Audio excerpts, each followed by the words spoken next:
Hi friends, எல்லோரும் எப்படி இருக்கீங்க? நல்லா இருக்கீங்களா? இன்றைக்கி நம்ம வந்து ஒரு ரெசிபி செய்ய போகிறோம். அது என்ன, கருப்பு உளுந்து.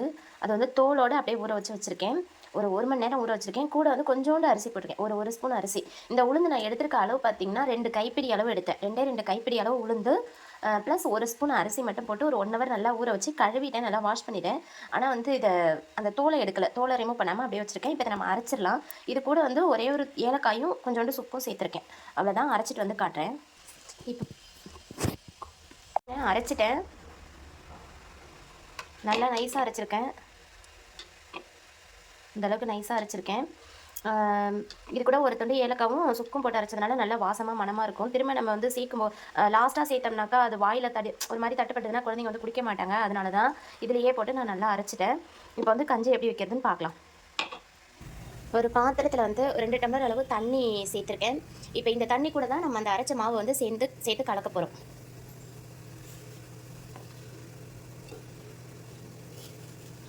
இந்த மாதிரி நம்ம ஊற்றி கலறதுனால நல்லா கட்டி கட்டியாக ஆகாமல் அப்படியே நல்லா கலந்து விடலாம். இந்த மாதிரி கொஞ்சம் கைவிடாமல் கிண்டிக்கிட்டே இருக்கணும். இல்லைனா வந்து இந்த குழக்குழப்பு தன்மை இருக்கிறதுனால அடியில் போய் அப்படியே சட்டியில் உட்காரத்துக்கு வாய்ப்பு இருக்குது. அதனால நம்ம வந்து அப்பப்போ ஒரு செகண்ட்க்கு ஒரு தடவை நம்ம வந்து நல்லா கிண்டி விட்டுக்கிட்டே இருக்கணும். ஒரு கட்டத்துக்கு மேலே நல்லா பொங்கி வரும், மைமைன் பொங்கி வரும். ஊற்றிடாமல் இருக்கிறதுக்காக நம்ம பக்கத்துலேயே இருந்து பார்த்துக்கிறது ரொம்ப நல்லது. பாருங்கள், நல்லா பொங்கி வருது பாருங்கள். நல்லா வெந்துக்கிட்டு இருக்குது, பொங்கி வருது. அந்த சுக்கு ஏலக்காவுடைய வாசம் நல்லாவே தெரியுதுங்க கொஞ்சம் கொதிக்கும்போது.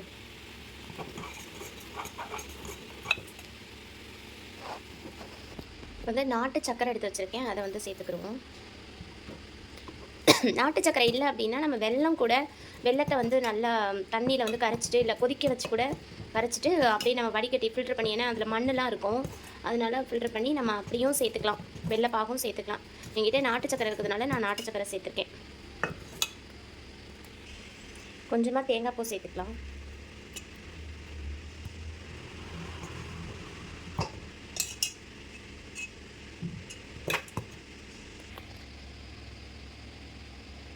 அவ்வளோதாங்க, கஞ்சி ரெடி.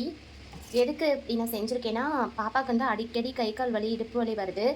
அது வந்து வாரத்தில் 1 நாள் 2 நாள் நம்ம இந்த மாதிரி செஞ்சு கொடுத்தோன்னா கால்சியம் சத்து குறைபாடு உள்ள குழந்தைகளுக்குமே ரொம்ப நல்லதுங்க. இது உடம்புக்கு ரொம்ப நல்லது. இடுப்பு வலி, கை கால் வலி கண்டிப்பாக வரவே வராது. வாரத்துக்கு குறைஞ்சது ஒரு 2 தடவை 3 தடவை நம்ம வச்சு கொடுக்கலாம். இடுப்பு வலி, கை கால் வலிக்கு அவ்வளோ நல்லது. கால்சியம் சத்து குறைபாடு வந்து உள்ள பிள்ளைகளுக்கு இது மாதிரி நம்ம வாரத்தில் 2 தடவை 3 தடவை அந்த தோலை நீக்காமல் முடிஞ்சால் முழு உளுந்தாக கிடைச்சாலோ, இல்லை இந்த மாதிரி உடஞ்சி தோலோட கிடைச்சாலும் நம்ம வந்து செஞ்சு கொடுக்கலாம். டேஸ்ட்டாகவும் இருக்கும். கொஞ்சம் நேரத்தில் செஞ்சிடலாம். ஈஸியான ரெசிபி தான். 1 மணி நேரம் ஊற வைக்க போகிறோம், அப்புறம் அரைச்சிட்டு காய்ச்ச போகிறோம். இவ்வளோ தான்.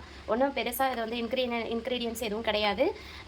இது மாதிரி ட்ரை பண்ணி பாருங்கள், ரொம்ப யூஸ்ஃபுல்லாக இருக்கும். வீடியோ பிடிச்சிருந்தா லைக் பண்ணுங்கள், ஷேர் பண்ணுங்கள், சேனலை மறக்காமல் சப்ஸ்கிரைப் பண்ணுங்கள். பாய்.